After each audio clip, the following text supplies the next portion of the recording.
5 Beginner Joint Venture Mistakes. A joint venture can be a great way to jumpstart your internet career, especially if you're just starting out. Even if you aren't just starting out, the benefits of a JV are many, and when done right, they can provide you with a large boost in both reputation and profits. However, if you're not familiar with joint ventures and you've never done one before, there are several beginner mistakes that can make your chances of success much lower. Read on to find out what they are and how to avoid them. Doing a JV deal of the wrong size. This is usually when people do a joint venture that's either too small to make a profit, or they approach someone much bigger than them and don't have anything to bring to the table. Now, you can approach someone who has a larger business or email list than you do for a joint venture, but you need to adjust the deal accordingly. Either you handle all the tech grunt work, or the percentage is split accordingly due to email list size, or some other agreement is reached. This makes it much more likely for the other person to like and accept your deal. Not deciding guidelines at the beginning.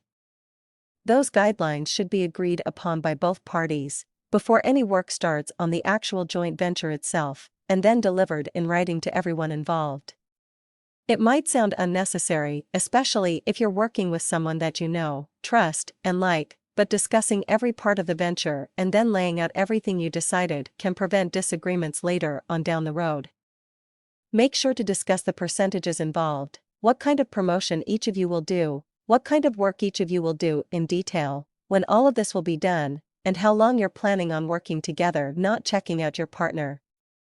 When you do a joint venture with someone, you're very literally tying your reputation in with theirs. If you do a joint venture with someone who you've only superficially looked into, you could potentially do a lot of damage to your reputation and thus your business, because there might be scandals, conflicts, or issues that you weren't aware of. If they have any previous business partners or associates that you're aware of, approach them discreetly and tell them that you're preparing to do a joint venture with this person and was wondering if they had any advice. Not devising an exit strategy. Sometimes, even the best business partnerships go south.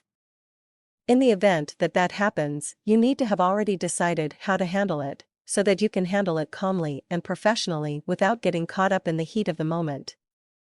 Another good idea is to make a private list of deal breakers at the beginning of the deal. If your partner does any of these things, you're going to get out, and that's that.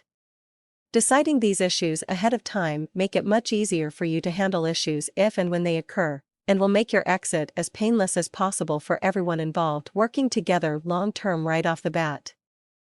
The best idea is to do your first joint venture with someone as a finite deal. There's a specific date that it ends.